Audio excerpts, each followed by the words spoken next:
ambassadeurs de Dieu, vous suivez votre émission La Révélation de Christ. C'est tous les jeudis 20h, 21h. Alors invitez encore le maximum de personnes possible. On va déjà remercier tous ceux qui partagent déjà la vidéo et inviter également les autres à partager également cette vidéo. C'est tous les jeudis. C'est pas tous les jours, c'est tous les jeudis seulement. Ça vous permet également de pouvoir évangéliser. Nous allons passer à la toute première phase de notre émission, c'est l'exhortation. Donc soyez prêts pour recevoir l'exhortation de ce soir avec l'homme de Dieu, le prophète Daniel Bokam. Encore. Prophète, nous sommes à vous ce soir.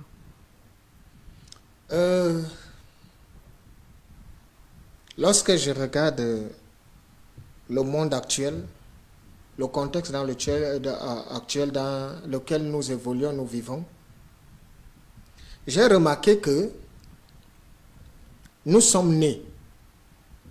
Depuis que nous étions tout petits, on nous parlait de Dieu. On nous disait il y a un Dieu qui habite au ciel. Moi, mes parents, ils nous disaient souvent, non, le ciel là-bas, il y a un Dieu là-bas qui nous a créés. Voilà sa maison là-bas. Donc, dans ma tête, j'idéalisais Dieu. Et puis, quand il me disait souvent, il est là pour nous. Donc, si tu as un problème, même si tu as quel souci, tu lui demandes, il va te donner. Et il m'arrivait souvent de temps en temps, quand j'avais faim, je me mettais sur la cour là et je levais les mains vers le ciel pour dire, Seigneur, ouvre le ciel, envoie-moi la nourriture. Parce que mes parents ont dit que tu donnes la nourriture à tes enfants. Et j'ai grandi. Je crois que c'est 2 ans après. 2 ans, parce qu'à cette période-là, j'avais 6 ans. Et c'est 2 ans après, à mes 8 ans, que le Seigneur s'est révélé à moi. Je me rends compte que les hommes naissent, les hommes vivent, les hommes meurent. Les hommes viennent, ils partent. Mais il y a quelqu'un qui reste toujours. Dès que nous venons sur cette terre, dans ce monde, on nous parle toujours de quelqu'un, c'est de Jésus-Christ. Nous venons et on nous dit, il y a le Fils de Dieu, il y a Dieu, il est là, il est éternel. Mais nous mourons en laissant aussi ce même héritage à nos enfants, en disant, non, le monde ici, c'est Dieu qui l'a créé, il y a Jésus, donc, il est éternel. Mais curieusement, c'est nous les hommes qui passons. Curieusement, le Christ, il n'est pas vieux. Parce que chaque fois qu'on parle, c'est la même histoire qui est racontée aux enfants. Quand ils grandissent, ils ont aussi leur progéniture. Ils racontent toujours la même histoire de ce Christ-là. Mais alors, la question que je me pose, vous ne remarquez rien? C'est nous qui sommes vulnérables. Jésus-Christ reste le même hier, aujourd'hui, éternellement.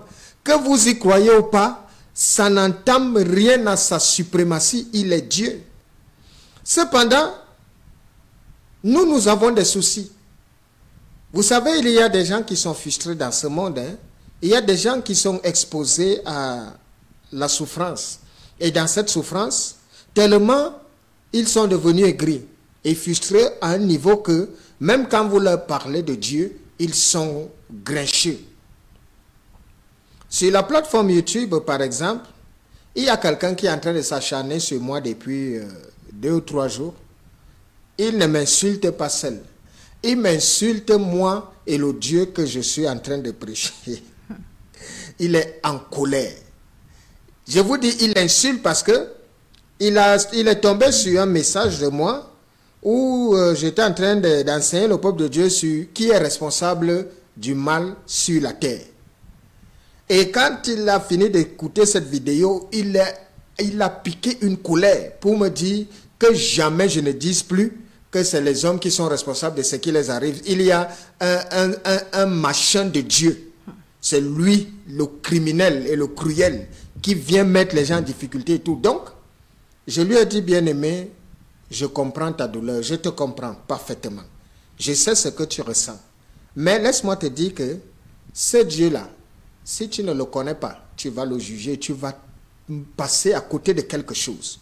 Et c'est le cas de plusieurs personnes.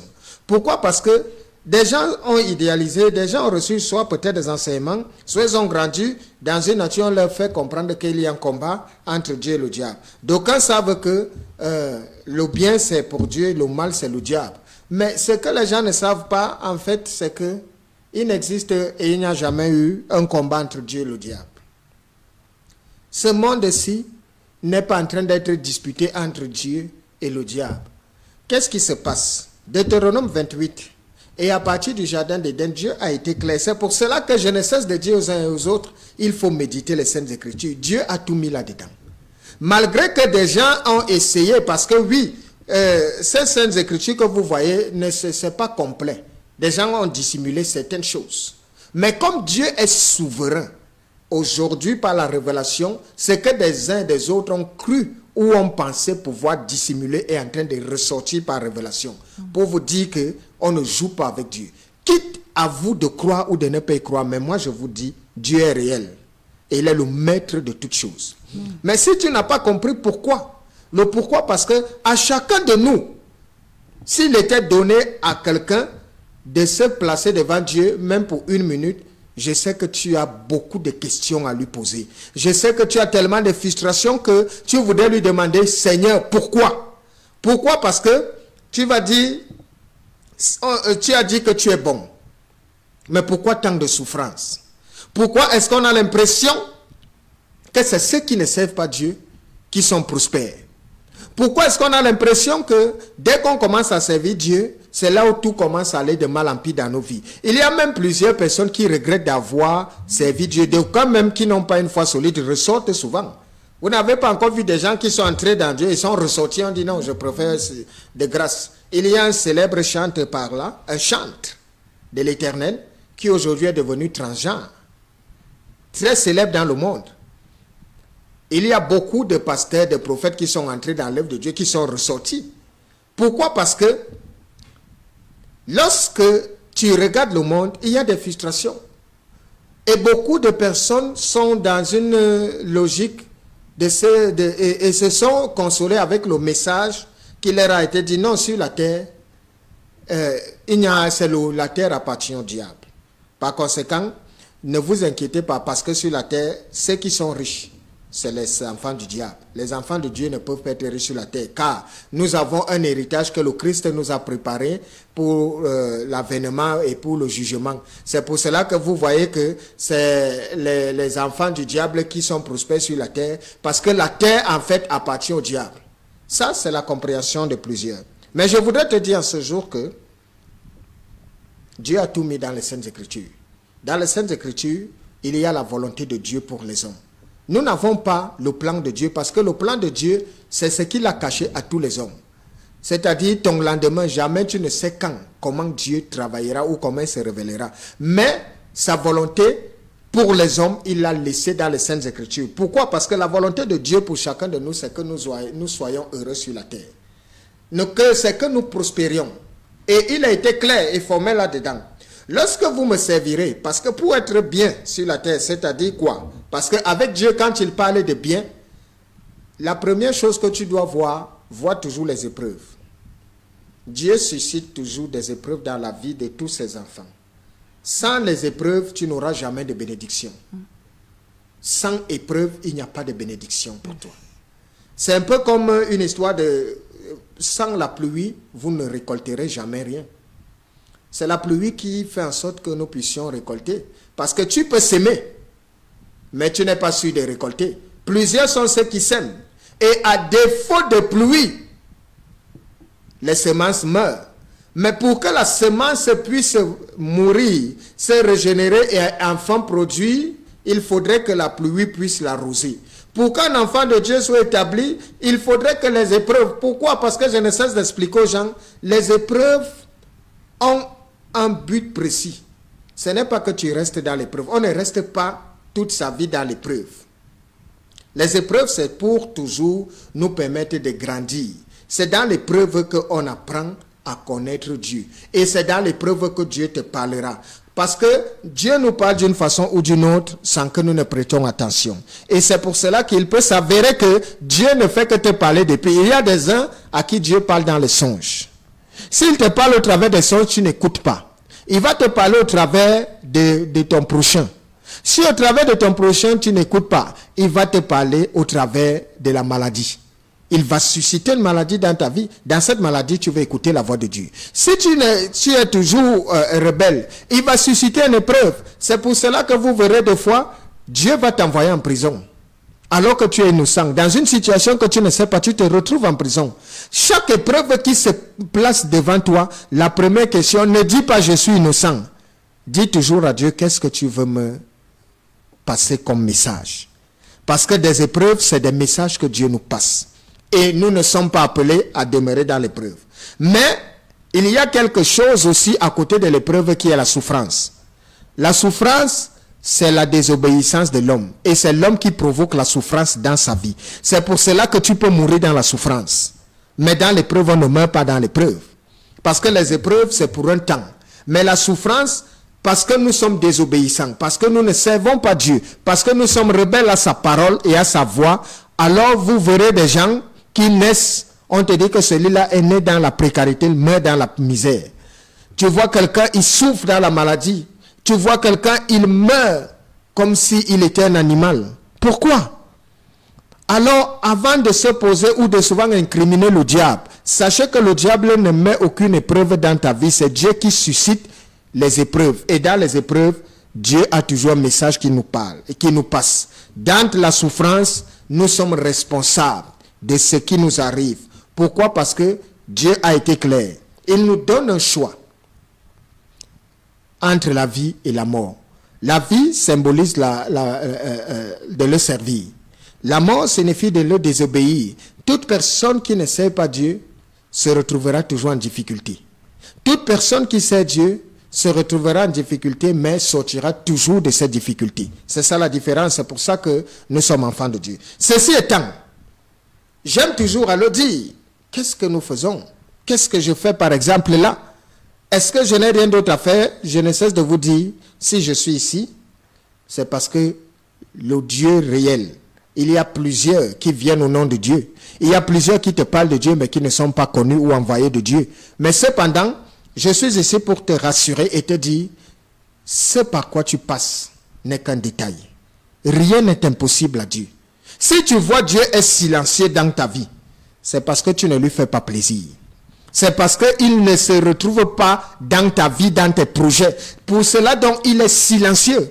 Parce que Dieu, pour qu'il se révèle à quelqu'un, tu dois l'inviter dans ta vie. Pour que Dieu puisse parler dans ta vie, tu dois le désirer. C'est toi qui dois donner à Dieu la place, la première et la dernière place, de telle sorte que toi, tu sois là et tu le laisses faire le reste.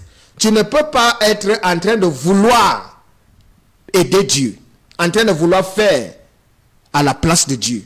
On se retrouve souvent buté à beaucoup de frustration. Pourquoi? Parce que lorsque tu as un projet, tu ne demandes pas d'abord à Dieu, tu ne consultes pas Dieu. Et quand tu veux échouer avec ce projet, tu commences à trouver que non, c'est la sorcellerie, on t'a bloqué, on a fait ci ou ça. Sache que les gens qui réussissent, quand on parle de réussir, c'est la faveur divine. Je t'ai toujours dit, réussir ici, là, ça n'a rien à voir avec l'illusion, où des gens vont compromettre leur âme dans des loges, dans ci ou ça, c'est pas la réussite. Parce que vous ne savez pas, n'enviez jamais le succès des gens ici dehors. N'enviez pas les fortunes des gens. Vous ne savez dans quoi les gens se retrouvent. Il y a des gens qui ont vendu leur âme à vil prix, alors que ton âme n'a pas de prix. Alors vous allez voir quelqu'un se vanter avec son superflu, alors qu'il n'a pas de vie, alors qu'il n'est pas heureux. C'est pour ça que vous allez constater que la plupart de ces personnes sont extrêmement méchantes. Pourquoi? Parce qu'ils savent que comme ils ont compromis leur âme et ils ont vendu, ils n'ont plus de vie, l'enfer les attend.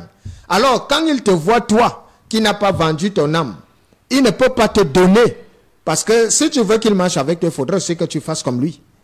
Alors quand tu te retrouves sur la terre, la première chose qui ouvre les portes dans la vie des gens et des enfants de Dieu, c'est la faveur divine.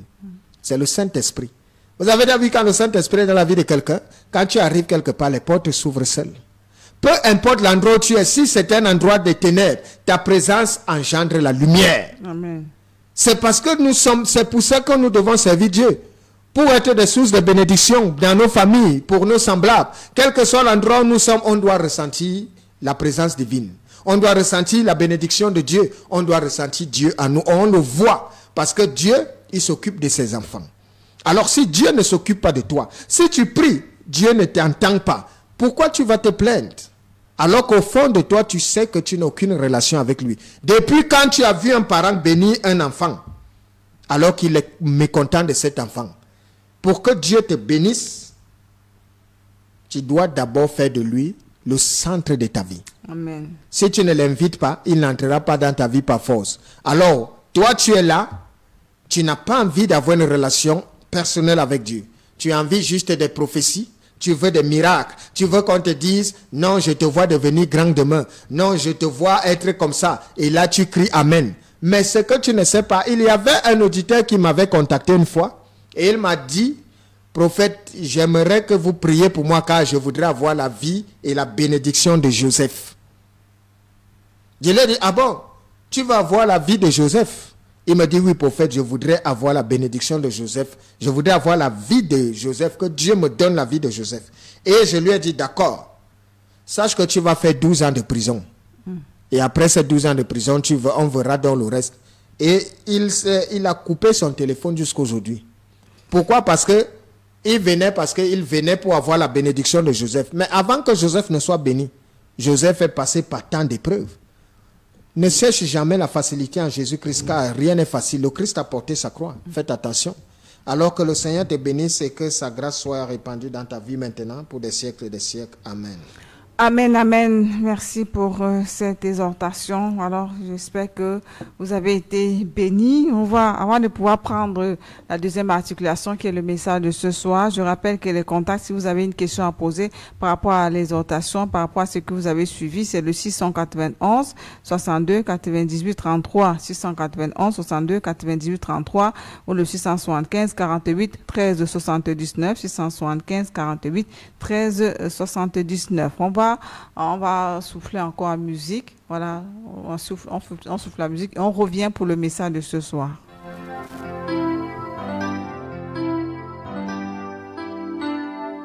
Seigneur Jésus-Christ, c'est lui qui est le meilleur berger.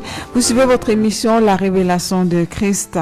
Nous allons passer au message de ce soir, un message qui est intitulé « Pourquoi 400 ans d'esclavage ?» Voilà, pourquoi 400 ans d'esclavage. Et on va prendre notre Bible dans le livre de Genèse, Genèse chapitre 15. Genèse chapitre 15, à partir du premier verset, je fais la lecture au nom du Seigneur. Après ces événements, la parole de l'Éternel fut adressée à Abraham dans une vision et il dit, « Abraham, ne crains point, je suis ton bouclier et ta récompense sera très grande. » Abraham répondit, « Seigneur Éternel, que me donneras-tu? Je m'en vais sans enfant et l'héritier de ma maison, c'est Eliezer de Damas. » Et Abraham dit, « Voici, tu ne m'as pas donné de postérité, et celui qui est né dans ma maison sera mon héritier. » Alors, la parole de l'Éternel lui fut adressée ainsi. « Ce n'est pas lui qui sera ton héritier, mais c'est celui qui sortira de tes entrailles qui sera ton héritier. » Et après l'avoir conduit dehors, il dit, « Regarde vers le ciel et compte les étoiles, si tu peux les compter. » Et il lui dit, « Telle sera ta postérité. » Abraham eut confiance en l'Éternel qui le lui imputa à justice. Verset 7. L'Éternel lui dit encore, « Je suis l'Éternel qui t'a fait sortir d'Ur en Chaldée pour te donner en possession ce pays. » Abraham répondit, « Seigneur Éternel, à quoi connaîtrais-je que je le posséderai? » Et l'Éternel lui dit, « Prends une génisse de 3 ans, une chèvre de 3 ans, un bélier de 3 ans, une tourterelle et une jeune colombe. » Abraham prit tous ces animaux, les coupa par le milieu et mit chaque morceau l'un vis-à-vis de l'autre, mais ne partagea point les oiseaux. Ne partagea point les oiseaux. Les oiseaux de proie s'abattirent sur les cadavres et Abraham les chassa. Au coucher du soleil, un profond sommeil tomba sur Abraham et voici une frayeur et une grande obscurité vinrent l'assaillir. Et l'Éternel dit à Abraham, « Sache que tes descendants seront étrangers dans un pays qui ne sera point à eux et ils seront asservis et on les opprimera pendant 400 ans. Mais je jugerai la nation à laquelle ils seront asservis, et ils sortiront ensuite avec de grandes richesses. Toi, tu iras en paix vers tes pères, tu seras enterré après une heureuse vieillesse.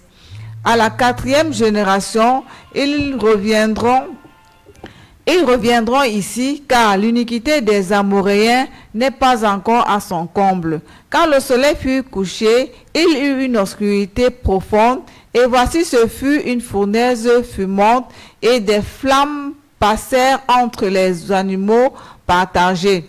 En ce jour-là, l'Éternel fit alliance avec Abraham et dit, « Je donne ce pays à ta postérité, depuis le fleuve d'Égypte jusqu'au grand fleuve, au fleuve d'Euphrate, le pays des Kéniens, des Kénisiens, des Cadmoniens, des Étiens, des Phérésiens, des Réphaïm, des Amoréens, des Cananéens, des Gigaziens et des Jébusiens. » Et des Jébusiens. Amen. Amen. Alors, peuple de Dieu, pourquoi 400 ans d'esclavage? Telle est la question que se posent certaines personnes dans l'à peu près. Avec Dieu, il faudrait savoir que on quitte de quelque part pour aller quelque part. Il sait là où il nous conduit. Nous ne sommes pas... Quand tu es dans la présence de Dieu, bienvenue dans la sécurité. Dieu n'est pas dans le hasard. Dieu sait ce qu'il fait. Et il sait là où il t'amène. Tu n'es pas là pour savoir comment. Tu es juste là pour lui faire confiance parce que le reste lui appartient. L'histoire aujourd'hui, c'est que Dieu, pendant que beaucoup sont en train de penser que Israël s'est retrouvé en esclavage en Égypte, sachez que c'est Dieu qui prévient déjà Abraham que ta descendance se retrouvera en esclavage en Égypte. Alors, est-ce que c'est de l'esclavage? J'ai souvent dit aux gens, non, Israël n'a jamais été en esclavage. Le projet ici, c'est quoi? C'est que Dieu fait une promesse à Abraham. Et quand il fait une promesse à Abraham, les territoires qu'il donne à Abraham, c'est-à-dire la terre promise, n'est pas encore façonné et arrangé. Et Dieu donc est souverain. Il sait que le territoire des Égyptiens est un territoire propice pour que son peuple aille mieux se multiplier là-bas. C'est un territoire grand.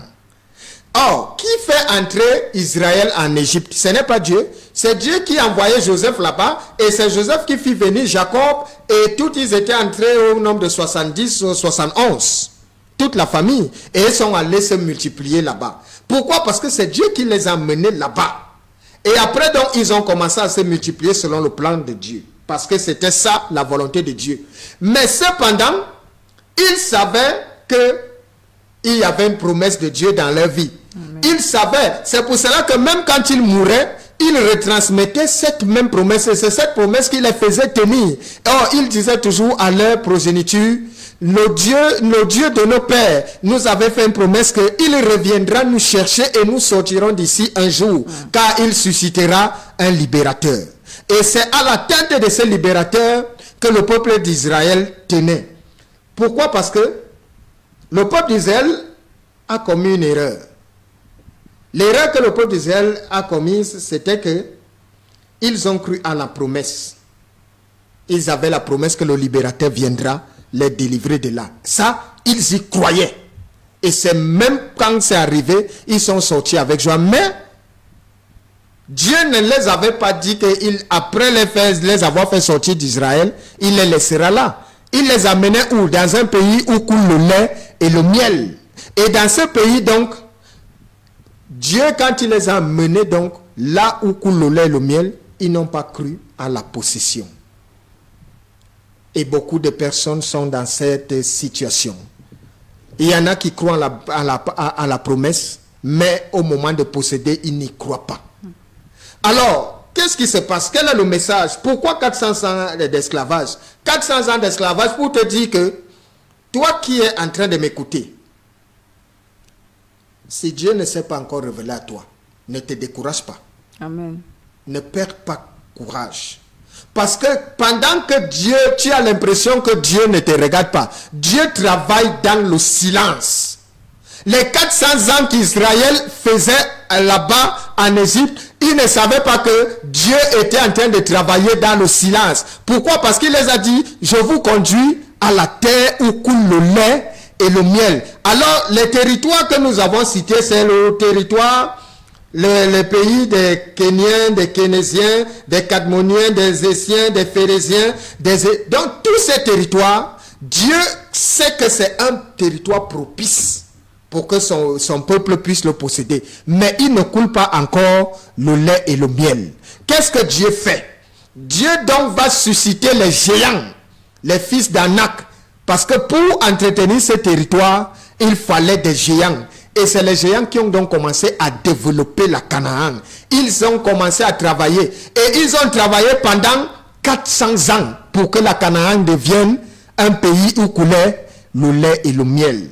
Pendant ce temps, le peuple d'Israël s'impatientait. Le peuple d'Israël avait même perdu confiance, avait perdu courage, ne sachant pas que Dieu, quand il promet quelque chose, il l'accomplit toujours. Alors quand Dieu te fait une promesse, il a démontré aussi que tu n'as pas besoin de l'aider. S'il a dit, je ferai de toi une multitude, ce n'est pas à toi de savoir comment. Tout ce que tu as fait, fais-lui confiance. Ce par quoi tu passes actuellement n'est pas une situation définitive pour toi. Dieu ne viendra jamais te dire ce qu'il prépare dans le secret. Parce qu'il préparait, il regardait et les géants ne faisaient que préparer la Canaan. Pendant ce temps, le peuple ne faisait que se plaindre et disait, ah, nous sommes fatigués de souffrir. Pourtant, Dieu attendait. Et lorsque le Canaan a été bien arrangé et est devenu un pays où coule le lait et le miel. Pourquoi est-ce que le lait et le miel? Parce que c'est un territoire qui avait été préparé. Quand le peuple d'Israël allait posséder la Canaan, c'est eux qui ont travaillé. Ce n'est pas eux qui ont travaillé. C'est les géants qui avaient déjà fini de travailler. Alors, Dieu vient donc, quand il visite, quand le moment est arrivé et qu'il a parlé à Moïse, dans Exode 3, du 8e verset, voilà ce que Dieu vient dire à Moïse. Je suis descendu pour le délivrer de la main des Égyptiens et pour le faire monter de ce pays dans un bon pays et vaste pays, dans un pays où coule le lait et le miel, dans les lieux qu'habitent les Cananéens, les Ésiens, les Amorésiens, les Phérésiens, les Éviens, les Jébusiens. Amen. Amen. Là, c'est déjà à Moïse que Dieu est en train de révéler que voilà la terre promise. Or, quand il a promis à Abraham, c'est le même territoire, mais ce n'est pas encore un territoire où coule le lait et le miel. Donc, les 400 ans que Israël est en train de passer, lui, il se dit qu'il est en esclavage, alors qu'ils sont en préparation de la possession. Pendant que toi, tu es en train de t'inquiéter, de te morfondre, Dieu travaille dans le silence pour te donner du repos. C'est pour cela que tu ne dois jamais quitter sa face, quel que soit les intempéries, quel que soit ce par quoi tu passes.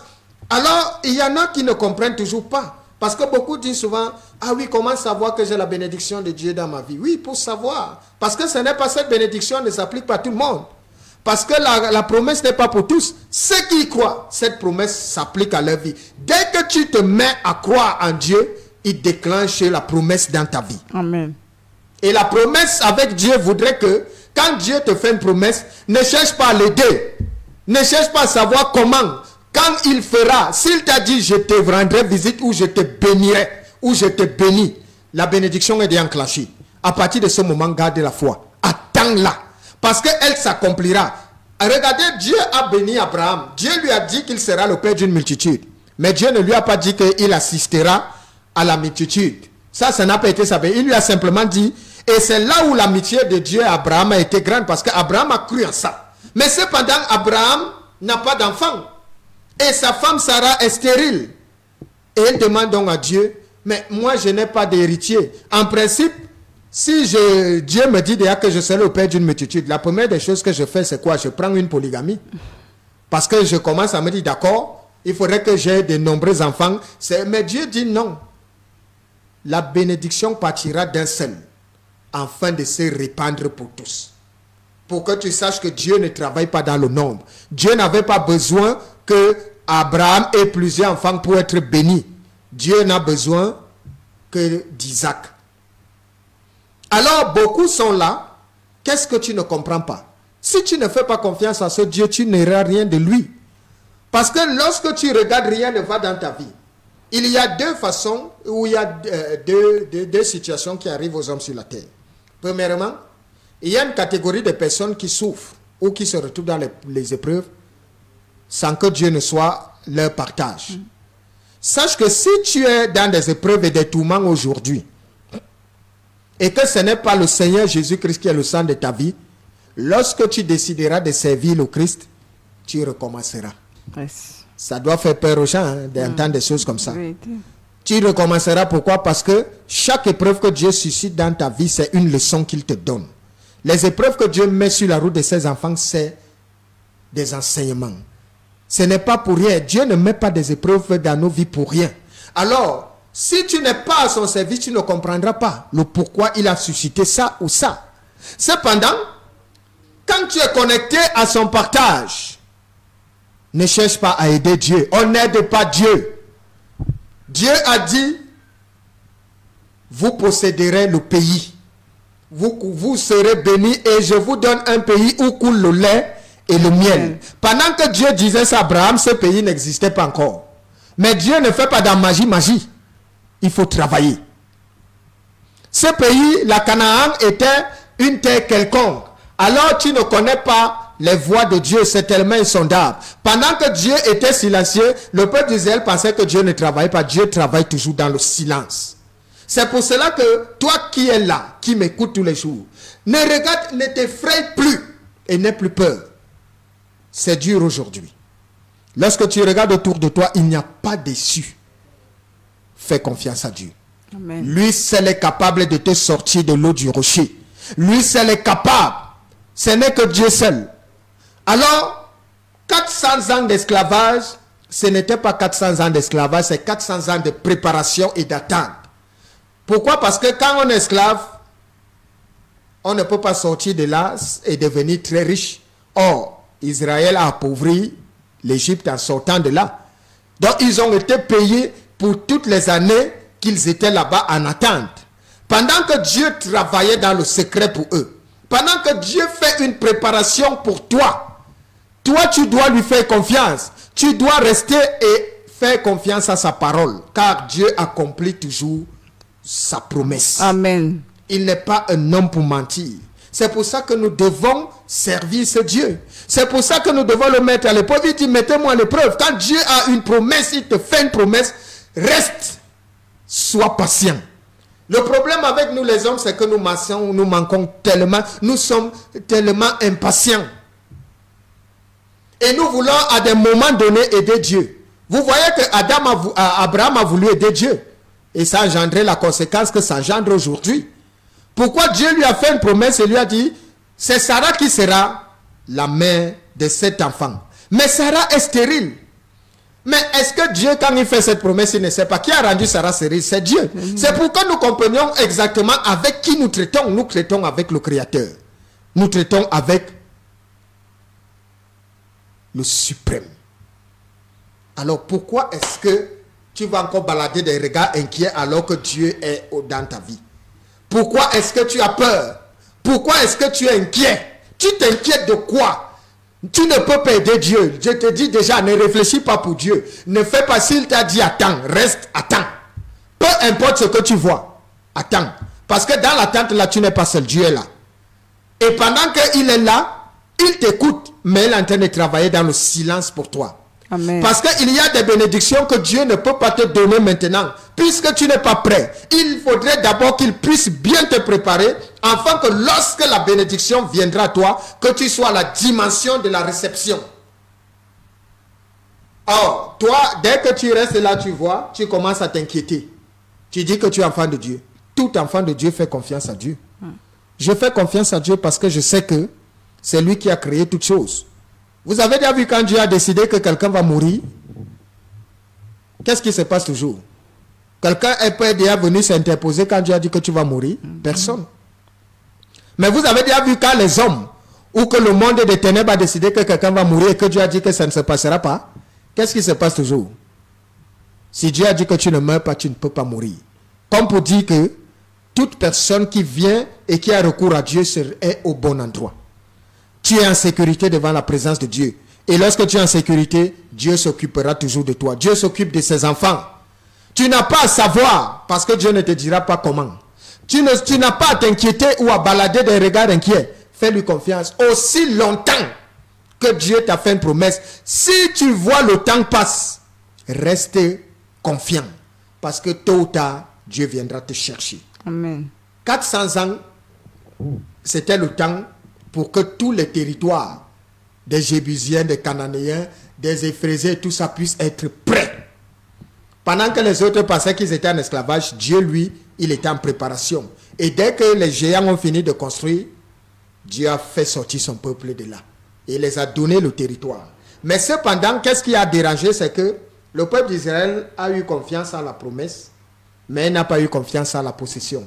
Parce que lorsqu'ils se sont retrouvés devant la Canaan, qui était déjà, ils sont entrés. Moïse avait envoyé les espions qui ont fait 40 jours. Ils sont revenus avec le témoin pour dire c'est réellement le pays où coule le lait et le miel. Mais cependant, il y a les géants. Et c'est là où ils se sont retrouvés en palabre avec Dieu. L'incrédulité. Lorsque Dieu te fait du bien, si tu ne lui retournes pas, et si tu ne crois pas en lui, il te détruira. Alors je voudrais que ce soir, peuple de Dieu, toi qui m'écoutes, tu retiennes une chose. Quand Dieu fait une promesse, ou quand tu viens servir Dieu, ne t'inquiète plus du reste.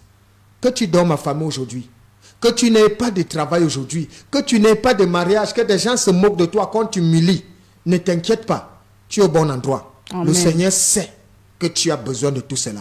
Amen. Reste et attends. Il y a beaucoup de choses qu'il doit d'abord briser en toi. Il doit d'abord te préparer afin que lorsqu'il te donnera, Dieu donne toujours des choses parfaites et accomplies à ses enfants. Tu n'as pas besoin de travailler pour ça. Dieu suscite toujours. Amen. Alors, peuple de Dieu, je t'exhorte à démontrer une foi sans faille à Dieu. Et tu viendras me dire, prophète Daniel, le Dieu dont tu parles est souverain. Amen. Que le Seigneur te bénisse et que sa grâce soit établie maintenant pour des siècles des siècles. Amen. Amen. Merci pour ce message. Pourquoi 400 ans d'esclavage? C'était le thème de ce soir et nous avons lu le livre de Genèse du chapitre 15. Voilà, peut-être si vous avez des questions à poser, vous pouvez poser la question à l'homme de Dieu même après l'émission au 691 62 98 33, 691 62 98 33 ou alors le 675 48 13 79, 675 48 13 79. Voilà les contacts de l'homme de Dieu. Vous pouvez l'appeler même après l'émission pour poser des questions par rapport à ce que vous avez écouté ce soir. On garde confiance en l'Éternel. On ne se décourage pas. Voilà. Donc Abraham ne s'est pas découragé et il a eu comme ça sa bénédiction. Prophète, nous sommes arrivés au thème. Je rends grâce à Dieu pour toutes choses et pour sa parole. Amen. Comme je ne cesse de vous le dire, si je suis un imposteur qui se lève pour venir vous raconter des charades ou du mensonge, le Seigneur m'exposera ici même. J'ai dit ici même. Mais si c'est lui qui m'a réellement envoyé, je vous donne toujours rendez-vous au sommet. J'espère que vous y serez car cette œuvre vient de Dieu. Amen. Amen. On se retrouve déjà samedi à la cellule. À la cellule. Venez, nous partageons la parole de Dieu et Dieu se manifeste toujours et toujours, toujours et toujours. Colbessin après le chef, donc ne manquez pas. Et également, quant à nous, on se retrouve également jeudi prochain, 20h. Invitez beaucoup de personnes à suivre cette émission et que le Seigneur vous bénisse. Bye bye. Bye bye.